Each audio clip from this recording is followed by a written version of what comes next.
저기 기도 한 번만 하고 시작하겠습니다. 주님, 이곳 가운데 임재하여 주셔서 감사드립니다. 이 자리의 주인은 오직 예수 그리스도 하나님 당신 한 분뿐이십니다.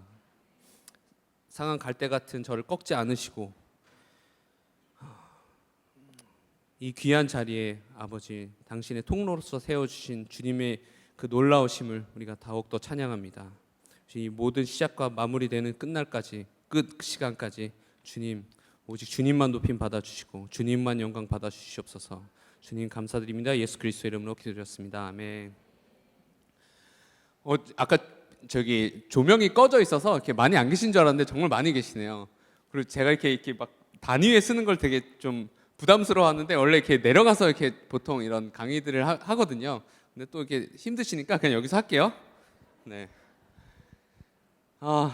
일단 저 소개를 그냥 짧게 하면요. 뭐 앞에서도 잘 해주셨지만 일단은 예배자이고요. 그 다음에 유튜버입니다. 유튜버. 요즘 유튜버 아주 저기 많이들 하고 계시죠. 그 메이드 어웨이라는 아주 검색하기도 힘든 있지도 않은 단어예요. 그 찬양 가사 중에 You made a way라는 예수님이 길을 내셨다라고 하는 아멘이시죠? 예수님이 우리 구원의 길을 내셨습니다. 이제 그 문장을 뭔가 우리나라 그 줄임말들 있잖아요. 뭐 갑분싸 이런 것처럼 이렇게 뭔가 줄이고 싶었는데 제 외국 살다 온 친구가 그걸 이렇게 줄여준 거예요. made a way라고. 그래서 잘 이렇게 한글로 치면 복싱 선수 그 메이웨더라는 사람이 더 먼저 저보다 나와요. 저보다 유명하신 분이어가지고 그러니까 유튜버로서의 어떤 뭐 정체성도 있지만 또 예배자들을 트레이닝하고 여기도 저희 제자가 있습니다. 여기도 네. 그러니까 많은 예배자들을 트레이닝하고 또 저도 계속 예배자로서 살려고 몸부림치는 한 사람이에요. 이런 귀한 자리에 이렇게 불러주신 일단 담임 목사님께 너무 그리고 전도사님께 너무 감사드리고요. 제가 그 미국에서 목요일 날 오후 늦게 한국에 왔어요. 그래서 지금 시차가 지금 아주 지금 정반대잖아요. 미국 캘리포니아가. 그래서 지금 제가 무슨 말을 하는지 행설수설할 수도 있으니까 조금 이해해 주시고요. 제가 미국 여정 나중에 짧게 소개해야겠지만 미국에서 좀 제가 이렇게 롤 모델로 삼는 교회를 예배를 드리러 갔다 온 거예요. 다른 일정 때문에 간 건 아니고 그냥 예배 드리려고 미국행을 갔다 온 거예요. 근데 갔다가 이제 여기 왔는데 와 이렇게 전혀 뭐 남부럽지 않은 여기가 한국인지 미국인지 진짜 헷갈립니다. 이게 시차 때문인지 처음에 와서 진짜 깜짝 놀랐어요. 그러니까 인테리어가 좋아서라기보다 들어왔는데 제가 하나님의 임재 앞에 저를 이렇게 감싸시는 걸 제가 느낀 거예요. 제가 이렇게 예배를 되게 오랫동안 해와서 올해가 예배 사역을 23년째 하고 있어요. 처음에 못 모르고 예배를 했어요. 그냥 락 좋아하는 기타 연주자였어요. 그냥 그러다가 하나님이 부족한 저를 이렇게 픽하셔서 풀타임으로 예배를 하는 일들을 했었어요. 다른 일 하지 않고 예배 사역으로만 15년을 풀타임으로 살았었어요. 한국이라는 플랫폼은 저희 이번 예배 주제가 영적 예배를 갈망하는 영적 예배를 드리는 예배자들이여 일어나라라고 저는 들었어요. 그 예배자. 그래서 제가 제목을 일단 뭐로 지었냐면 Rise Up Worshipers. 영어로 하니까 멋있죠. 네, 한국말로 하면 예배자들이여 일어나라. 자, 일단 여기 계신 분들은 다 예배자라고 저는 믿고 싶습니다. 아멘. 네. 자, 일단 제가 아까 풀타임으로 예배 사역을 15년 동안 했어요. 근데 이 예배자로서 다른 일을 하지 않고 이 대한민국의 플랫폼은 전도사님들, 목사님들을 제외한 저 같은 뮤지션들, 레위인들에게는 사실상 어떤 그 생계가 책임져 있는 플랫폼은 아니에요. 대부분 아시죠? 그래도 저는 제 삶에 이 일에 올인하고 싶었어요. 그래서 무페이로 제 삶을 완전히 드렸어요. 초반에는 뭐 학원 강사도 해보고 뭐 아르바이트도 당연히 했겠죠. 근데 15년 중에 절반 7년은 그냥 아예 무해서 출퇴근하면서 한 교회의 사역자로서 삶을 살아왔어요. 좀 유별나잖아요, 그렇죠? 저 같은 사람들 많지 않아요. 근데 제가 그 15년 풀타임 사역의 마지막 저의 마지막 선택은 극단적인 자살이라는 결단을 하려고 했었던 게 저의 마지막 풀타임 예배 사역자의 마지막 초이스는 저는 자살을 결정을 했었어요. 뭔가 이유가 있겠죠. 저 정말 하나님 사랑했고요. 누구보다도 뜨겁게 예배하는 걸 좋아했어요. 오늘 제가 여기 처음 초대된 자리여서 저 굉장히 절제하면서 예배했습니다. 이렇게 저희 교회에 가시면 저 되게 막 난리를 쳐요. 그러니까 그런 삶에 하나님을 뜨겁게 사랑하고 예수님의 어떤 십자가 은혜와 사랑에 대해서 눈물도 많이 흘리고 저는 언제 죽어도 천국 갈 수 있다는 믿음도 있었고 늘 순교하는 게 꿈이라고 얘기했던 예배자였어요. 근데 마지막 선택을 저는 자살이라는 극단적인 선택을 결정하려고 했었어요. 그 극단적인 선택을 결정할 때에도 제 딸이 그때 당시 3살이었고요. 너무나도 눈에 넣어도 아프지 않는, 지금 너무 커져서 눈에 넣으면 좀 아플 것 같은데 약간 5학년이 되니까 사춘기가 돼서 아빠 품을 좀 거부하더라고요. 네. 어쨌든 왜 내가 그런 선택을 했을까에 대해서 좀 나눴으면 좋겠어요. 하나님이 일단 말씀, 오늘 제가 이 집회에 초청을 받고 주신 어떤 주제 말씀이 로마서 12장 1절, 많이 들으신 말씀이죠. 그러므로 형제들아 내가 하나님의 모든 자비하심으로 너희를 권하노니 너희 몸을 하나님이 기뻐하시는 거룩한 산 제물로 드리라. 이것이 너희가 드릴 영적 예배니라. 네. 왜 이런 예배자들, 그러니까 우리 몸을 거룩한 산 제물로 드리는 예배자들이 일어나야 할까요? 제 강의 주제가 예배자들이여 일어나라고, 이 집회를 통해서도 제가 들은 어떤 주제는 그 예배자들이 일으키는 거잖아요. 사실 우리 예배 여기 계신 분들 딱 보면 예배 한두 번 들으신 분은 잘 없을 것 같아요. 여러분들의 삶 속에서 신앙의 경력이 10년, 20년, 30년, 어떤 분들은 모태신앙, 안 모태이신 분들도 계시겠지만 하여튼 예배하면 여러분들 어디 가서 빠지시는 분 아니잖아요. 이 황금 같은 주말에 이렇게 여기서 막 열심히 뜨겁게 다 같이 예배하는 이 모임에 온 여러분들은 일반적인 분들은 사실 아니에요. 여러분들, 저도 일반적인 사람은 아니지만 여러분들 일반적인 분들은 아니에요. 근데 여기 계신 분들 다 주님의 어떤 사랑하고 주님을 갈망해서 오신 분들이잖아요. 그렇죠? 자, 근데 그 주님도 이러한 어떤 우리 예배, 그러니까 매주 주일마다 되면 대한민국에 5만 개의 교회가 있다라고 얘기를 해요. 원래 6만 개의 교회였는데 코로나 시즌을 거치면서 1만 개가 문을 닫았다고 해요. 5만 개의 교회에서 수많은 어떤 주일 예배들이 드려지고 키즈, 유스 예배들이 다 다양하게 드려져요. 우리나라뿐만이겠어요? 전 세계적으로 매 주일마다 많은 예배들이 드려져요. 근데 아이러니하게도 성경에 하나님은 예배를 찾으신다는 말은 기록되어 있지 않아요. 하나님은 예배자를 찾으신다라고 되어 있지 예배를 찾으시는 하나님은 없어요. 도대체 이 예배자, 그것도 오늘 우리가 주제 말씀은 우리 몸을 거룩한 산 제물로 드리는 예배자. 그러니까 하나님이 이 예배자를 찾으신다라는 거잖아요. 요한복음 4장 23절, 성경 전체 예배는 이런 거야 라고 아주 예수님이 명확하게 티칭해 주신 구절이 요한복음 4장인데 수가성 여인 혹시 아세요? 처음 들으시나요? 누님 아시잖아요. 예수님이 물을 찾아서 물을 찾아서 가신 건 아니죠. 사마리아 땅 그 여인을 만나러 가신 거죠. 그래서 그 여인을 만나자마자 내게 물 좀 다오. 그래서 이제 시작되는 어떤 스토리 아시잖아요. 그 예수님이 예배자 여러분들 잘 아는 아버지께 참되게 예배하는 자들은 영과 진리로 예배할 때가 오나니 곧 이때라. 아버지께서는 이렇게 자기에게 예배하는 자들을 찾으시느니라. 자, 많이 이 말씀 처음 들어보시는 없으시죠? 저도 예배 사역을 정말 20년 넘게 하면서도 많은 이 구절을 가지고 메시지들을 많이 들어봤고 저도 많이 묵상하고 그랬던 구절이에요. 여기서 재밌는 사실은 찾는다라는 표현은 많이 없을 때 찾는 거예요. 아까 말씀드렸지만 대한민국에 5만 개가 넘는 교회들이 있고 또 앞으로도 생겨나겠죠. 과거에 제가 어렸을 때는 대한민국의 크리스찬 성도 수가 한 1,000만 정도 된다고 했었어요. 근데 지금은 아니잖아요. 그렇죠? 어쨌든 1,000만이 됐건 500만이 됐건 적지 않잖아요. 근데 왜 예배자를 찾으신다고 얘기하셨을까요? 그럼 예배자란 뭘까요? 단순히 교회 안에 있으면 예배자가 될까요?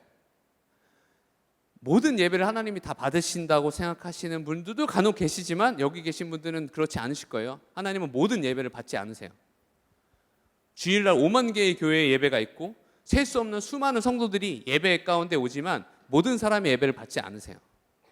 성경에 나와 있죠. 가인의 예배는 받지 않으셨고 동생 아벨의 예배만 받으셨어요. 우리가 교회에 앉아 있다고 해서 예배하는 게 아니더라고요. 저도 제 삶을 하나님을 뜨겁게 사랑하고 예배하는 삶에 제 삶을 다 던졌음에도 불구하고 제가 진짜 예배자로 살아내지 못했었던 시절이 있었어요.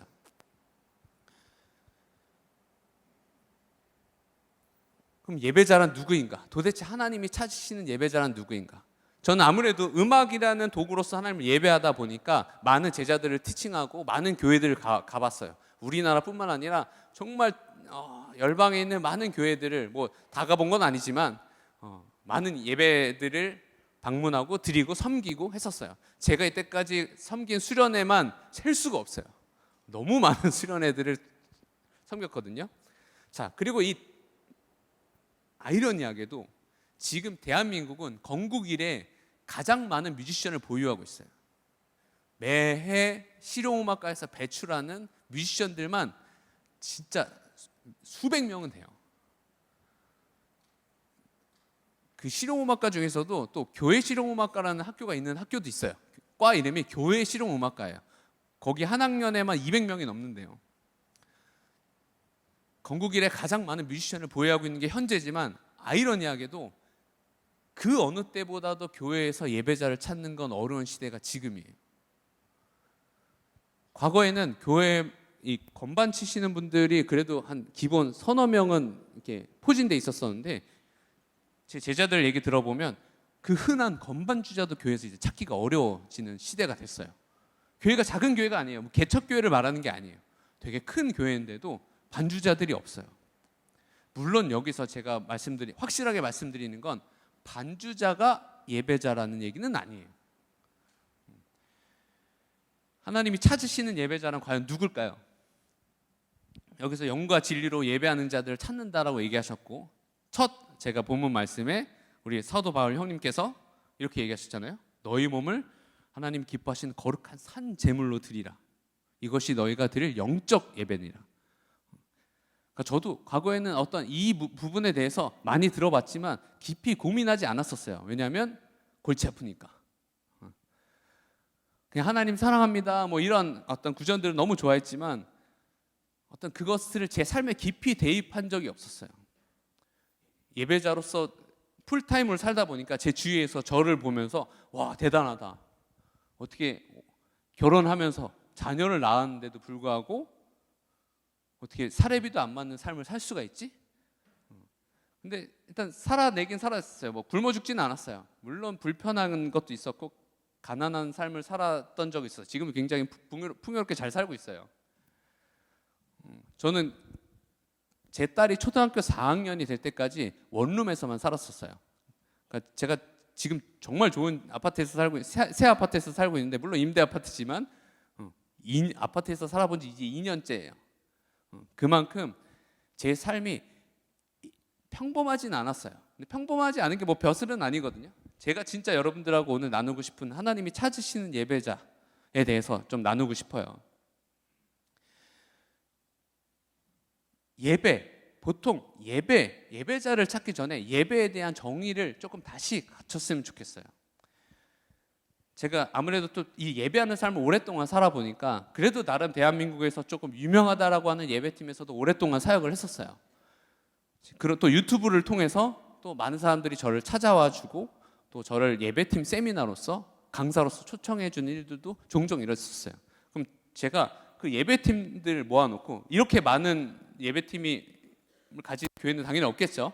여기 계신 모든 분들 다 예배자이지만 보통 제가 교회 예배팀들 대상으로 예배팀 세미나를 가면 보통 많으면 한 20명에서 30명 정도, 좀 적으면 한 15명 정도 예배팀들을 많이 만났어요. 그럼 제가 그들한테 먼저 호구 조사를 해요. 여기선 시간이 많이 없기 때문에 호구조사 하지 않고 빨리 넘어갈게요. 대부분 일단 눈을 다 감으라고 해요. 이렇게 손 들라고 하면 지금 여러분들한테서 손 들라고 하면 이렇게 손 들 때 옆에서 부시럭대는 소리가 나잖아요. 아, 내 옆에 사람 손 들었구나 라는 걸 알 수가 있어요. 그래서 그걸 원천 차단하기 위해서 절대 움직이지 말라고 하고 눈만 다 감은 상태에서 눈만 뜨라고 제가 얘기를 해요. 그러니까 그러면 옆에 사람이 눈 떴는지 안 떴는지 절대 알 수 없어요.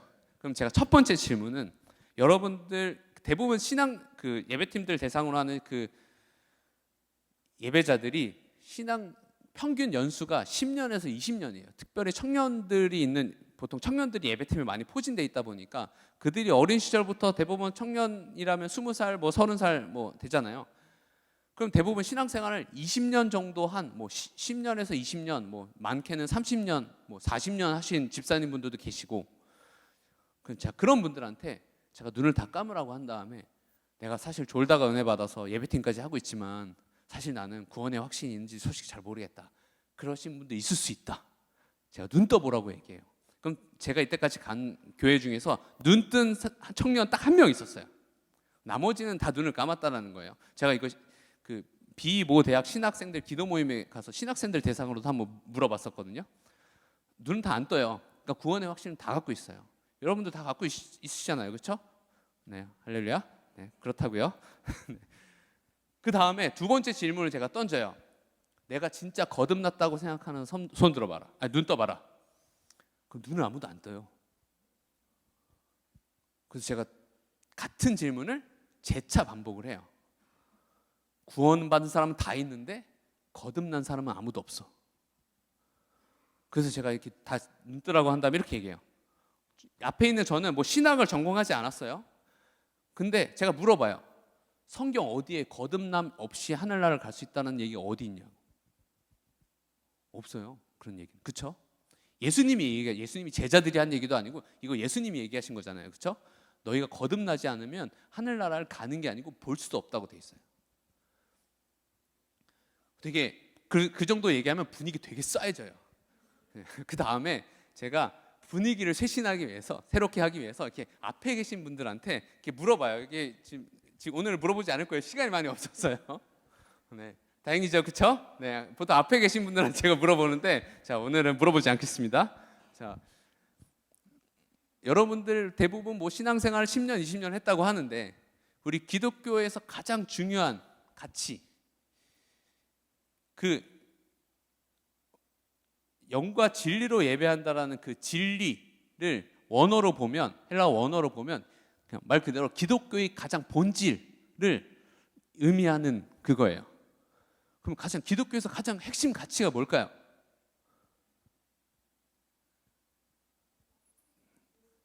그렇죠. 예수 그리스도. 그럼 예수 그리스도가 누구이시며 그분이 어떠한 일을 하셨는가? 바로 십자가 사건이죠. 네. 요즘은 교회들이 십자가가 없어요. 네, 그렇죠? 네. 근데 중요한 건 아니에요. 어쨌든 그러면 그거를 보통 기독교에서는 복음이라고 얘기해요. 제가 왜 예배를 얘기하다가 이렇게 왔냐면 제가 저도 진짜 열정적으로 예배했었다고 얘기했었잖아요. 제가 한참 사역자로 있을 때 당시에는 주일 예배를 시계를 가려놓고 예배를 드렸거든요. 그 시계를 누가 가렸냐면 제가 가렸어요. 물론 담임 목사님한테 허락을 받고. 그래서 평균 예배 시간이 6시간 정도였어요. 주일 예배 여기서 한 2시간 정도 드리시나요? 네, 하여튼 주일 예배 6시간 정도 드렸고요. 시계를 가려놓고 6시간을 정해놓고 드리는 게 아니니까 때로는 5시간 지나서 예배가 끝날 때도 있고, 가장 길게 예배했었을 때는 그때는 강사분이 오셔서 설교를 5시간 하셨는데, 그래서 10시간 동안 예배가 끝나니까 밤 10시가 됐었어요. 그래서 유별 났잖아요. 그렇죠? 자, 그런 어떤 저 스스로도 어떤 예배를 하는 그렇게 유별나게 뜨겁게 열정적으로 예배했지만 그 복음이라는 것에 대해서 또 예배의 어떤 그 이미지에 대해서 되게 오해하는 게 있었어요.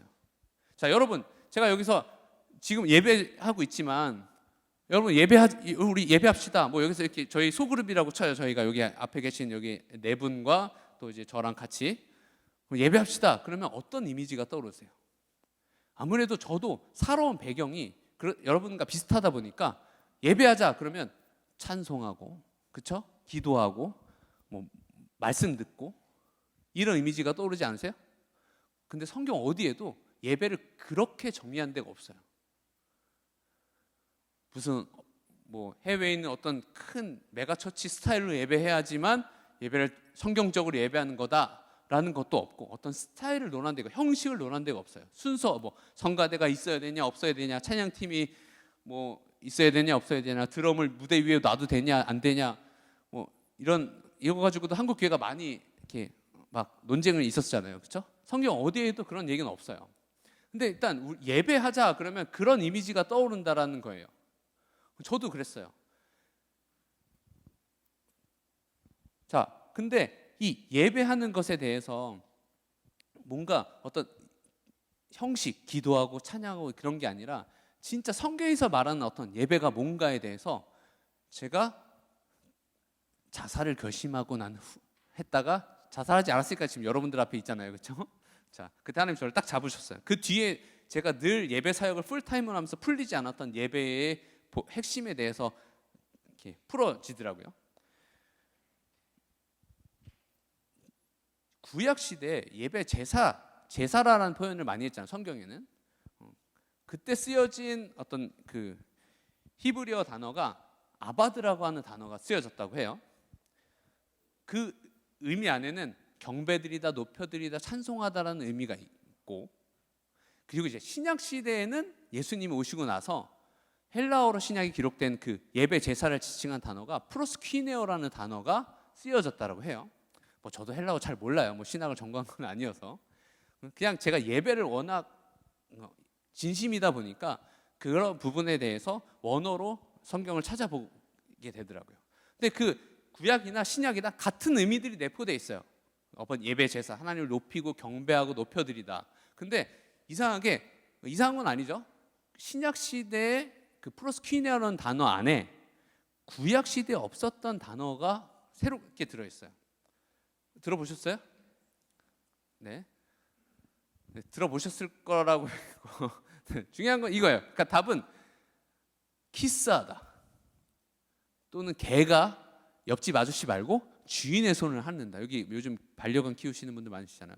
주인의 손을 핥는, 되게 친밀함을, 예배 그러면 막 여기서 막 찬양하고 막 되게 막 성가대하고 막 헌금하고 뭐 이런 광고 듣고 뭐 목사님 설교 말씀 메시지 듣고 이런 게 저도 예배라는 어떤 이미지가 있었지만, 사실 어떤 예배 제사 안에 되게 그 친밀함을 나타내는 관계적 표현이 있다라는 거예요.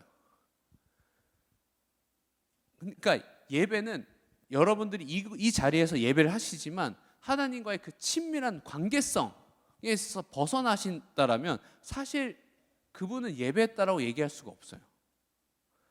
그런 걸 종교생활 했다라고 얘기를 하는 거죠. 저도 프로페셔널한 종교인이었어요. 하나님을 때로는 뜨겁게 사랑하고 어떤 하나님의 은혜와 사랑에 있어서 감격한 적은 있었지만 굉장한 종교인이었어요. 사역자였고, 또 그러다 보니까 제 안에 있는 어떤 이 더러움이나 음란함이나 어떤 시기, 질투 이런 부분에 대해서 저를 포장하기 바빴죠. 이런 스테이지 위에서 열정적으로 예배하지만 제가 예배 사역을 그렇게 풀타임으로 했을 당시에는 제가 음란 사이트도 끊어본 적이 없었어요. 그때는. 그게 죄라는 거 당연히 알죠. 제가 막 몇천 명 앞에서 예배하고 집에 가면 음란 사이트 들어가는 거예요. 그걸 너무 사랑하니까. 이거 하면 안 돼. 다 알고 있어도 안 되잖아요. 대부분 여기 청년들도 계시지만 죄인 거 몰라서 죄 짓는 거 아니잖아요. 그렇죠? 예배는 하나님과의 어떤 친밀한 관계 가운데 들어가는 게 예배인데, 근데 문제는 아까 방금 제가 얘기한 것처럼 우리 삶에 그 온전히 하나님을 예배하지 못하도록 이런 무대 위에서만 예배하는 게 예배가 아니거든요. 저는 항상 제자들한테 이렇게 얘기해요. 얘들아, 이런 스테이지가 화려하고 멋질수록, 무대가 클수록 가장 낮은 단계의 예배라고 이야기해요. 이런 데서 예배 못할 사람 없어요.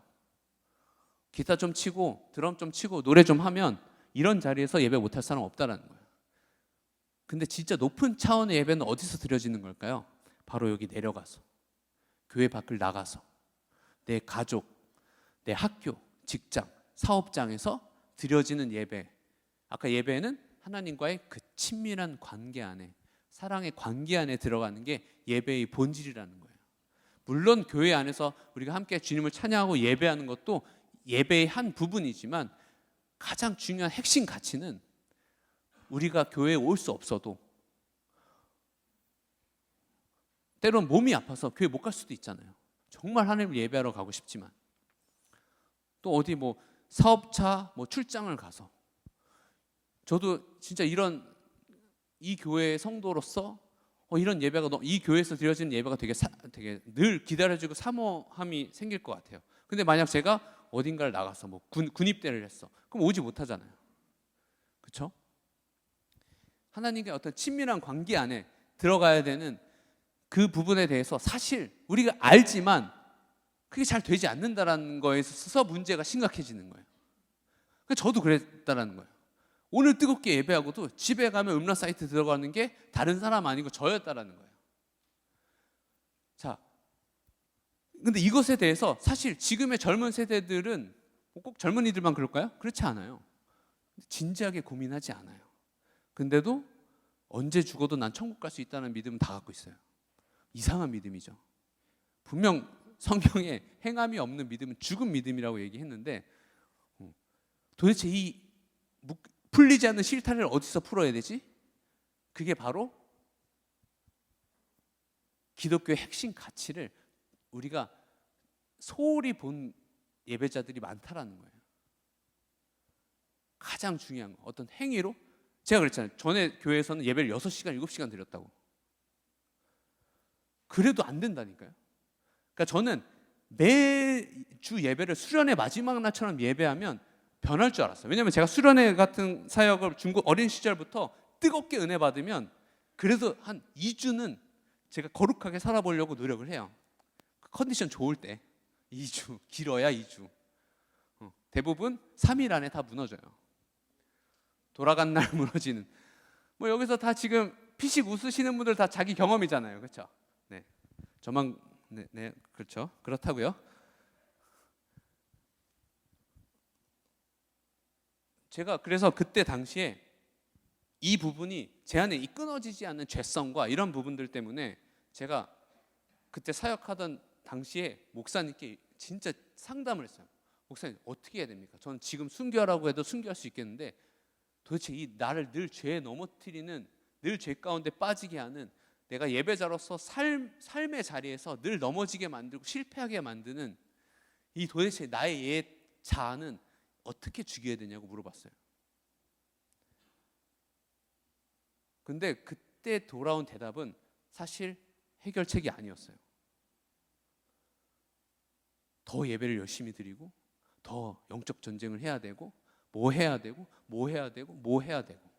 근데 그거 제가 제일 열심히 하던 사람이었거든요. 6시간, 7시간 드리는 예배를 제가 시작한 거예요. 목사님하고 허락받고, 시계 가리고. 매주 예배를 수련회 마지막처럼 뜨겁게 예배하고 막 울면서 기도하고 그러면 제 삶이 바뀔 줄 알았는데 안 바뀌더라고요. 도대체 그럼 어떻게 해야 되지? 그냥 이렇게 살다가 그냥 회개하면 되나? 그럼 회개가 뭐지? 주님, 저 용서해 주세요. 잘못했어요. 물론 이것도 회개에 포함되어 있지만 실제 성경에서 말하는 회개의 본질은 돌이키는 거예요. 제가 음란 사이트라는 거는 그냥 예시를 듣는 거예요. 그거 말고도 제 안에 정말 더러운 죄들이, 사실 저는 여러분들 앞에서 설 수 있는 자격을 갖고 있는 사람이 아니에요. 제가 앞에 초반에 얘기했지만 저는 진짜 상한 썩은 갈대 같은 사람인데 주님이 그걸 꺾지 않으셨어요. 저는 제 인생 망한 줄 알았어요.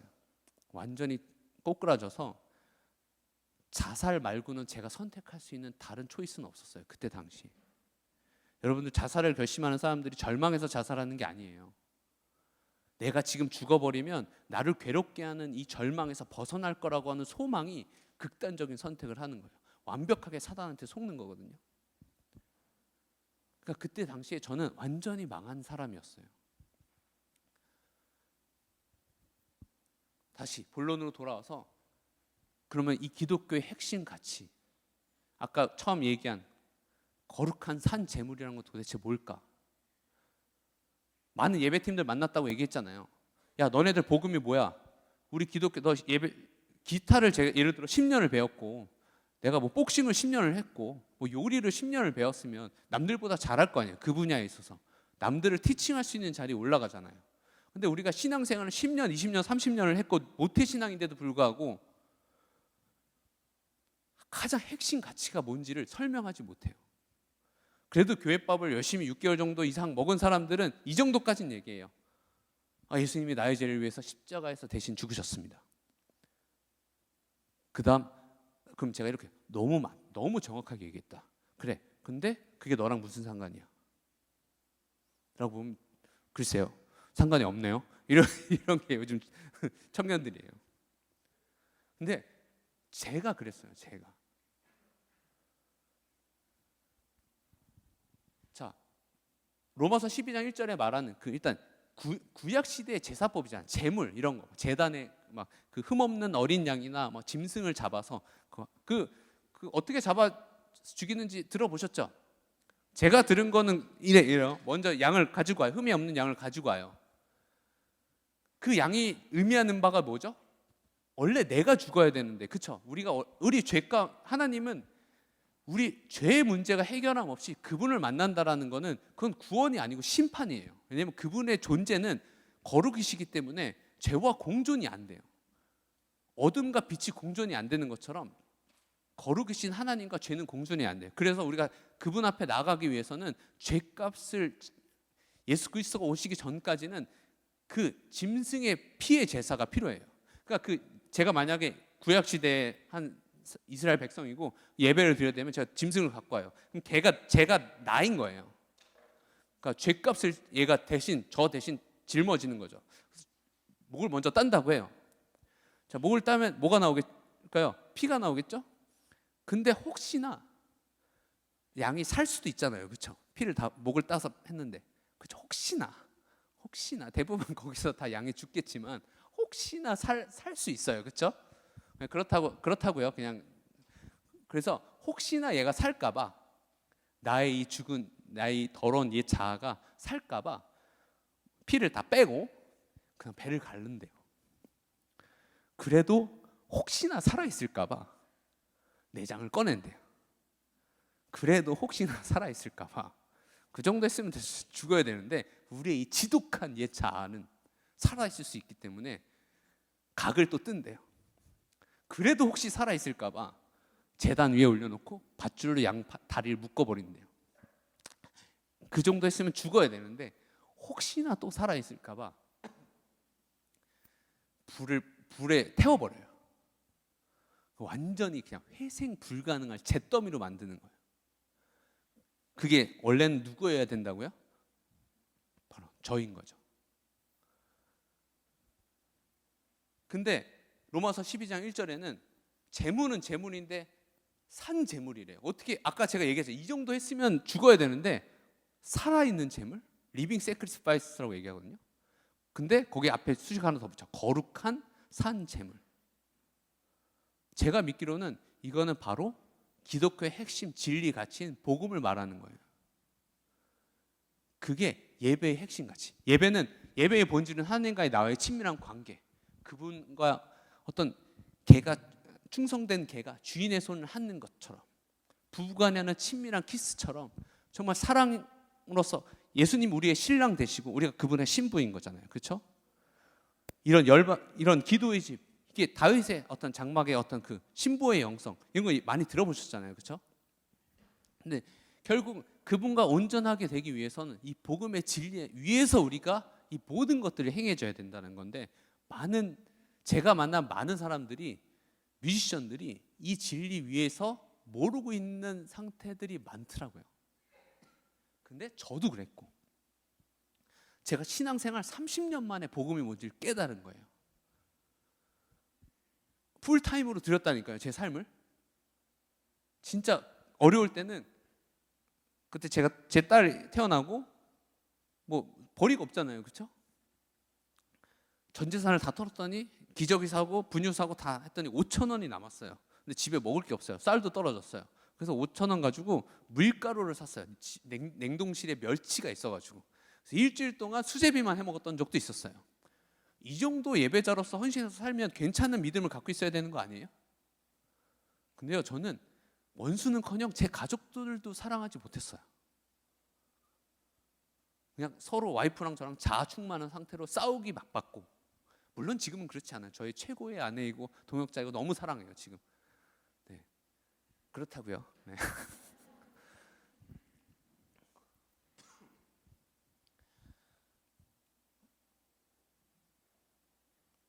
우리가 늘 죄 가운데 넘어지는 이 예차, 제가 예전에 한 목사님께 여쭤봤다고 했잖아요. 도대체 내가 지금 순교라고도 순교했는데 나의 예차는 도대체 어떻게 죽여야 되는지. 이게 목회자분들이라고 해서, 찬양 사역자라고 해서, 예배팀이라고 해서, 선교사라는 그 직분이 그 사람이 진리 위에 서 있다라는 걸 보증해 주지 않는다는 건 여기 계신 분들은 알잖아요. 그렇죠?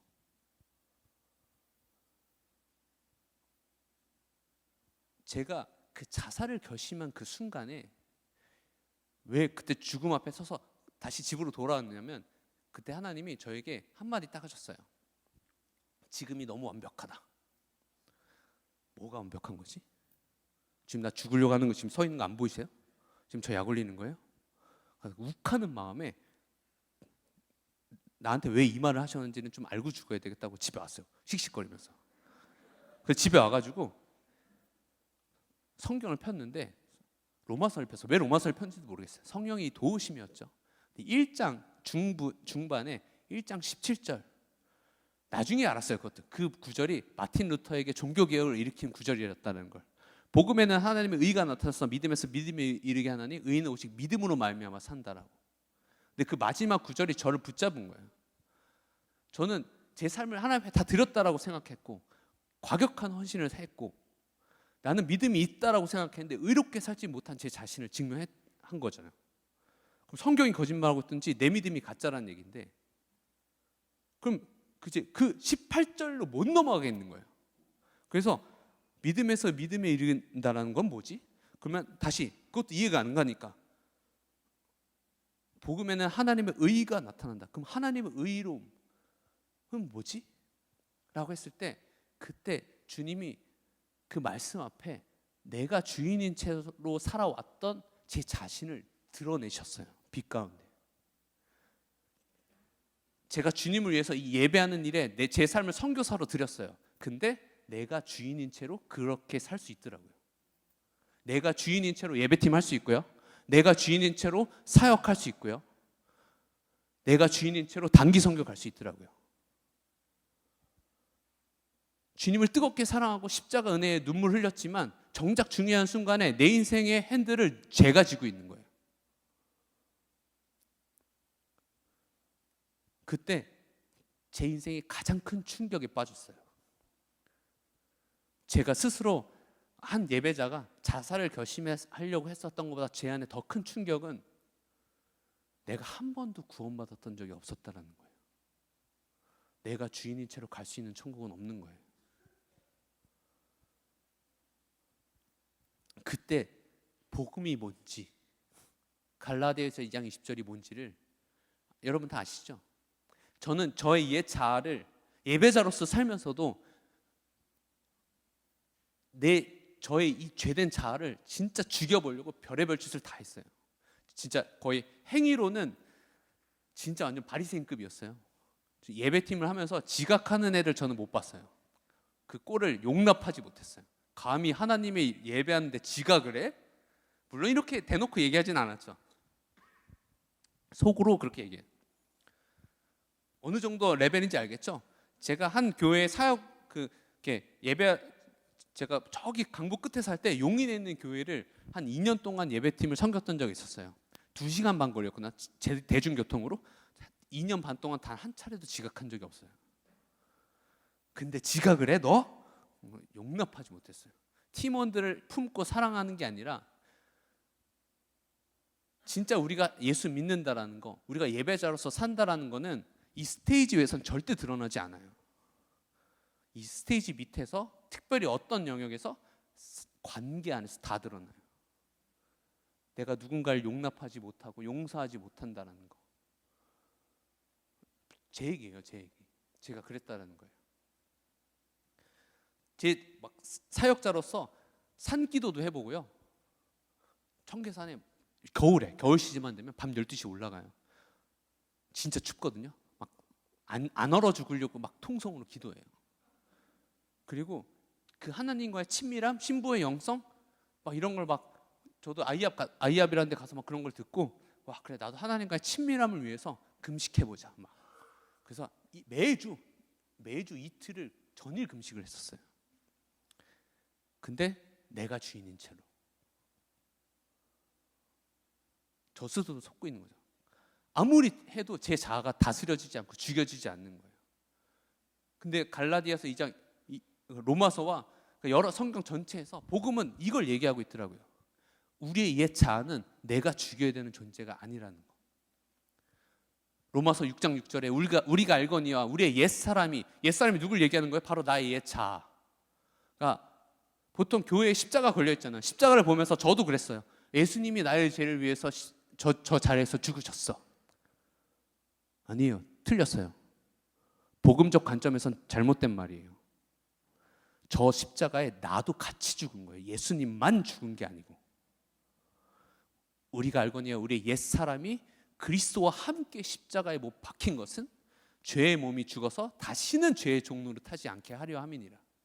갈라디아서 1장 20절에 내가 그리스도와 함께 죄송해요. 이 구절을 읽을 때마다 계속 눈물이 나요.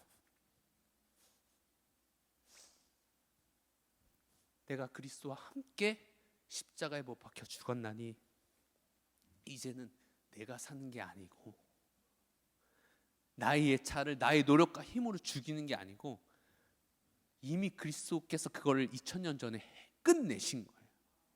그 진리를 믿느냐 못 믿느냐. 그래서 제가 존경하는 한 목사님이 이걸 좀 짧게 줄여서 이렇게 얘기하시죠. 나는 죽고 예수로 사는 삶.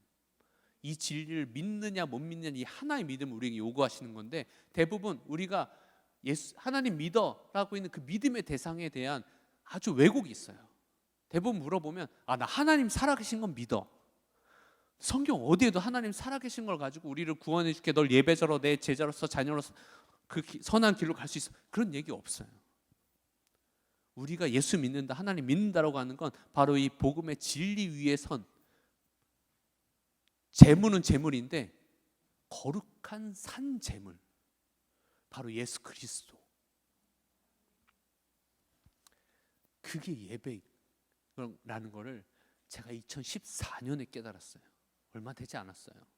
저 완전 초신자 같은 사람이에요. 그 복음 앞에 쓰고 나서 제 삶의 예배가 완전히 바뀌었어요. 죄의 유혹이 오지 않냐? 아니요. 죄의 유혹이 와도 그걸 제가 품지 않게 돼요. 죄에 집중하지 않고 오직 제 안에 계신 예수 그리스도를 바라보는 거예요. 이미 내 안에 오신. 이전에는 내 인생의 핸들을 내가 쥐고 있었다가 그놈은 이미 죽었고 내가 죽여야 되는 존재가 아니라 예수 그리스도가 부활하신 예수님이 성령으로 우리 안에 이미 여러분 안에 이미 오신 거예요. 그 믿는 믿음 늘 24시간 365일 내가 어느 자리에 있든 내가 교회에서 예배를 하든 이 자리에 있든 친구들과 놀러를 가든 가족들과 여행을 가든 내가 직장을 나가든 학교를 나가든 사업장을 나가든 그 모든 플레이스가 내 안에 계신 예수 그리스도와 함께하는 관계라는 거예요. 내가 예배팀 자리에서 서면서도 내 안에 계신 예수 그리스도의 생명으로 살아가는 그 믿음으로 이 자리에서 예배해야 되는 거다라는 걸 제가 되게 뒤늦게 깨달은 거죠.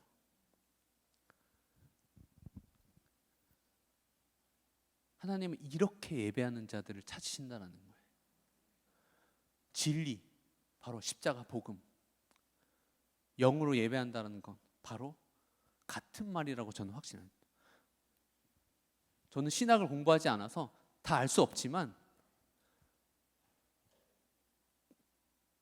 저는 믿어요. 예배는 하나님은 무슨 재벌을 찾으신다고 얘기하시지도 않았고, 어떤 정치인, 뭐 엔터테이너의 뭐 이런 사람들 찾으신다고 하지 않아요. 오직 예배자를 찾으신다고 하세요. 빨리 얘기할게요. 왜 그럼 하필 예배자를 찾으실까? 저는 이 마지막 때 진짜 하나님은 예배자를 찾으신다라고 확신해요. 찾고 계세요, 여러분. 없다라는 말이에요. 지금 서울시내 나가서 커피숍을 찾을 필요가 없어요. 너무 많아요. 교회를 찾을 필요가 없어요. 예배를 찾을 필요가 없어요. 유튜브만 두들겨봐도 예배 홍수 속에 살고 있어요. 근데 정작 그 홍수 속에 마실 물은 없는 거예요. 저는 이 교회의 예배가 진짜 그 생수의 같은 예배라고 확신해요. 제가 저 문을 들어올 때 그 하나님의 임재가 저를 사로잡는 걸 느꼈어요. 제가 여기 와서 기도하는데 눈물이 나는 거예요. 너무 감사했어요. 이런 교회에서 내가 뭘 나눠야 되지? 이런 생각이 있었어요. 물론 들어야 될 누군가 한 사람이 있겠죠. 하나님이 찾으시는 그 예배자. 예배자의 롤 모델은 다윗이라는 한 인물이 있어요. 제 영화 이름이, 제가 다윗을 제일 좋아해요. 그래서 데이비드잖아요, 그렇죠?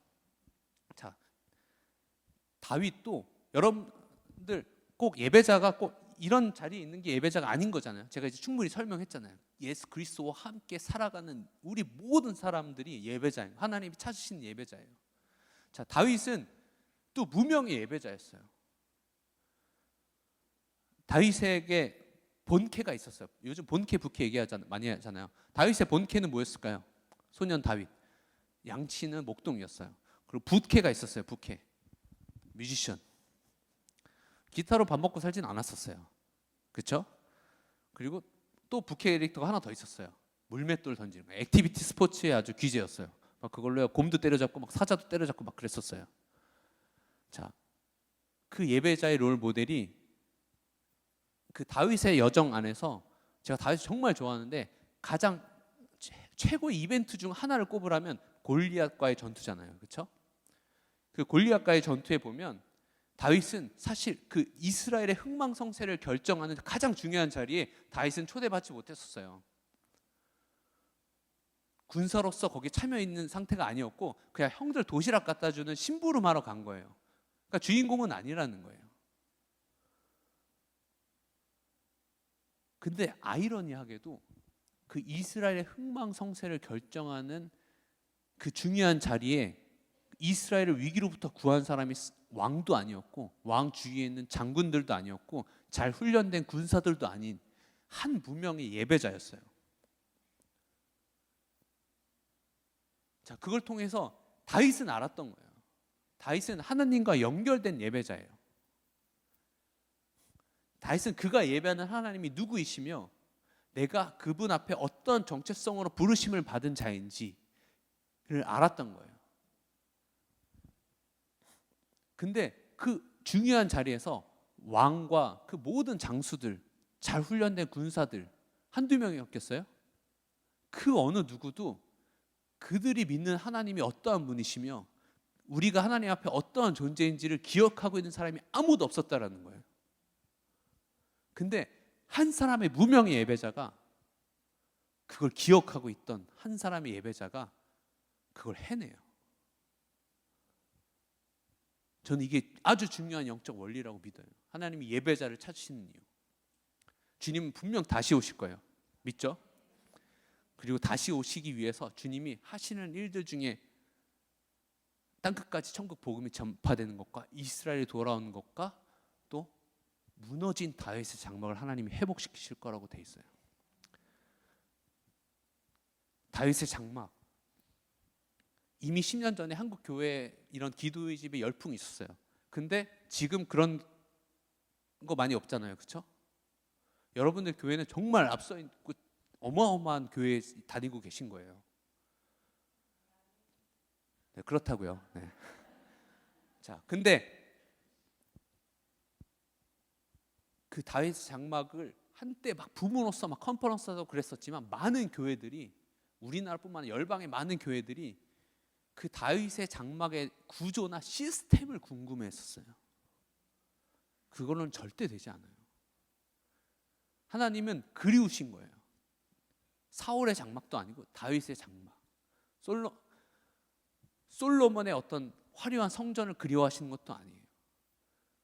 하나님이 진짜 보고 싶어하는 그거는 다윗의 하트를 갖고 있는 그 마음을 갖고 예배하는 자들이에요. 저는 여러분들이 될 거라고 확신합니다. 상한 갈대 같은 저의 메시지를 듣고 있는 여러분들의 이 겸손함과 주님을 향한 뜨거운 열정을 하나님은 여러분들 그 자리로 이끄실 거예요. 도대체 다윗은 뭘 봤길래, 뭘 경험했길래 그토록 그분의 임재를 사모했을까요? 제가 공부한 바로는 다윗의 장막을 24시간 365일을 거의 성경이 30년에서 33년 동안 그걸 했다라고 얘기해요. 그걸 위해서 예배팀 스텝을 한 10,000명 가까이 세웠어요. 그때 당시 예루살렘 성 안에 살고 있던 사람이 3,000명 정도라고 얘기하는데 예배팀이 몇 명이라는 얘기예요 지금? 10,000명. 문지기 4,000명, 노래하는 자 4,000명, 프로페셔널 뮤지션 288명 등등등. 다윗이 도대체 뭘 봤길래? 도대체 하나님이 회복하고자 하는 그 다윗의 장막은 뭘까? 제 안에 아까 말씀드린 십자가 복음, 나는 죽고 예수로 사는 게 모든 예배의 핵심이에요. 나 이 복음의 진리 안에 서지 못하면 나 지옥 가면 어떡하지? 이런 두려움으로는 절대 끝까지 완주할 수 없어요. 제가 아까 죄 가운데 넘어지는 한 사람이라고 얘기했잖아요. 왜 죄 가운데 자꾸 넘어질까요? 죄를 두려워해서 넘어지는 걸까요? 아니에요. 반대예요. 죄를 너무 사랑하기 때문에 죄를 못 끊어낸 거예요. 이것도 영적 원리예요. 우리가 예수님을 정말 제대로 사랑할 때 끝까지 우리가 그분의 신부로서, 그분의 자녀로서, 그리스도의 제자로서 끝까지 완주할 수 있는 거예요. 내 자아가 살아있는 채로 하는 사랑은 리밋이 있어요. 베드로도 예수님 사랑했어요. 근데 못 갔잖아요.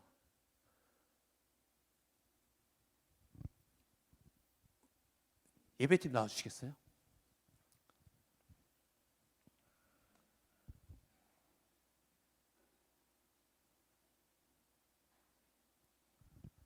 제 안에 복음의 어떤 진리 안에서 살아가면서 제 삶의 모든 어떤 더러운 것들이 끊어지기 시작했어요. 자, 근데 충분하지 않았어요. 제 삶에. 제 안에 어느 날 주님이 그 배고픔을 허락하셨어요. 무엇에 대한? 하나님의 임재에 대한. 도대체 다윗이 뭘 받길래? 예배팀뿐만 아니라 여기 계신 모든 분들이 이 배고픔 가운데 같이 들어갔으면 좋겠어요. 저는 하나님께서 앞으로 회복하고 보고자 하시는 그 다윗의 장막의 예배는 전 다른 게 아닌 어떤 구조나 시스템, 이걸 24시간 돌려야 되냐 말아야 되냐가 아니라 진짜 주님의 임재와 주님만의 얼굴만을 구하는 그 예배인 거예요. 내가 완전 십자가에서 내 자아가 완전히 못 박혀서 이미 죽었음을 믿고, 그리고 오직 그분만을 구하는 거예요. 과거에 우리의 예배는 이거였어요. 주님, 우리가 주님을 찬양합니다. 우리가 주님의 이름을 높여 찬양합니다. 주님, 우리 이 교회 가운데, 이 나라 가운데 역사하여 주시옵소서가 과거의 예배였어요. 이게 나쁘다라는 얘기 아니에요. 근데 앞으로 우리가 회복해야 될 예배는 이거예요. 주님, 내 기도 응답하지 않으셔도 돼요. 내가 원하는 사역, 내가 원하는 꿈, 비전, 그거 이루어지지 않아도 돼요. 그냥 난 주님을 원해요. 이 퓨어한 예배를 주님은 그리워하세요. 전 다윗이 드렸던 예배가 그거라고 확신해요. 저는 늘 배고파요. 그래서 제가 정말 바쁘게 살거든요. 최선을 다해서 살아내요. 삶으로서 살아내요. 진짜 그 가난한 삶 속에서 예배하는 삶을 살았다 보니까 가족들한테 미안하기도 했었고, 내가 다시는 가난을 물려주지 말아야지. 그리고 또 나에게 허락하신 이 예배하는 비전을 끝까지 내가 완주하기 위해서는 내 삶의 하루하루에 최선을 다해야 되겠다라고 다짐했어요. 이곳 가운데 저보다 훨씬 더 험한 세월과 더 많은 어떤 수고와 인내를 가지고 살아오신 분들도 계시지만, 제가 요즘 그냥 그래요. 요즘 집에 가면 밤 12시가 넘어요. 제 일이 마치고 집에 가면 늦게 퇴근한다라는 거예요. 피곤해요. 근데 너무 감사해요. 이렇게라도 일할 수 있고 어떤 사람들에게 어떤 예배와 제 제자들에게 복음을 나눌 수 있음에 너무 감사해요. 상한 갈대 같은 저를 꺾지 않으시고. 그럼 밤 12시에 들어가면 한 12시 반 돼요. 집에 들어가면 씻겠죠? 씻고 뭐하면 1시 정도 돼요.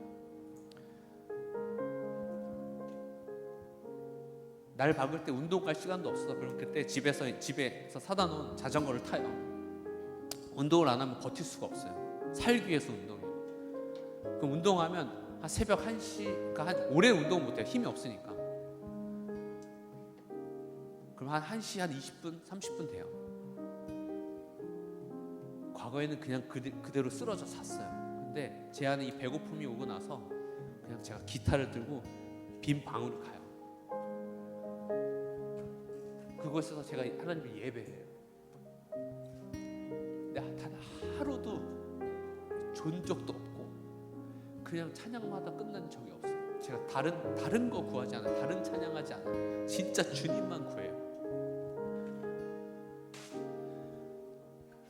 진짜 그냥 울다가 끝나요. 새벽 2시가 넘어가요. 머리로는 알아요. 자야 된다라는 걸. 내일 난 또 아침에 일어나서 출근해야 된다는 걸 알아요. 딸 학교 보내야 되고. 근데 잠자기가 싫어요. 그분의 임재 앞에 사로잡혔어요.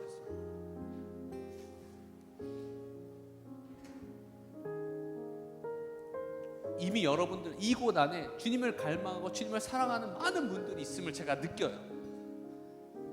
근데 그 더 깊은 차원으로 들어가는 데 있어서 가장 그것을 방해하는 건 바로 우리 안에 있는 자족하는 마음이에요.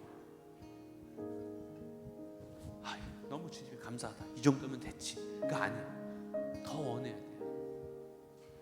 이 시간 기도했으면 좋겠는 것은 어떤 막 크게 막 통성으로 기도하지 않을 거예요. 여러분들 눈 다 감으시고 여기 있는 예배자들이 예배할 때 다른 거 기도하지 마세요. 나 그냥 주님만 구하. 나 주님만 원해요. 내 기도 제목 응답되지 않아도 돼요. 이 얘기 하나만 하고 마칠 거예요. 제 딸이 태어났을 때 혈소판 수치가 이유 없이 떨어져서 생명이 위기 가운데 떨어진 적이 있어요. 그래서 신생아 주관자실에 들어갔어요. 원래 제 첫 아이가 유산돼서 2번째 생긴 거예요. 그래서 더 소중했는데 그 아이가 태어나자마자 혈소판 수치가 급격하게 떨어지면서 생명 위기 가운데 봉착해서 신생아 강남 세브란스 병원으로 실려갔어요. 제가 그 주 첫 번째 날 아비로서, 그러니까 딸이 태어나는 걸 봤을 때 존재로서 살아간다는 게 뭔지를 조금 알겠더라고요. 이 딸이 뭘 해주지 않아도 그냥 존재로서 살아가는데 그 딸이 죽을 위기에 처해 있을 때 제가 하나님 앞에 교회에 와서 이 단 앞에 엎드려져서 제가 그때 이 기도를 했어요. 주님, 제 딸 살려주세요라고 기도하지 않았어요. 주님은 내 문제 해결사가 아닙니다. 주님은 내 경배 받으실 분입니다. 그 고백을 하는데 너무 눈물이 나는 거예요. 주님은 다 아세요. 우리 아버지를 소유하면, 하나님 아버지를 소유하면 다 가진 거예요, 사실. 지금 그 고백만 했으면 좋겠어요. 여러분, 다른 그냥 주님을 더 원한다는 고백했으면 좋겠어요.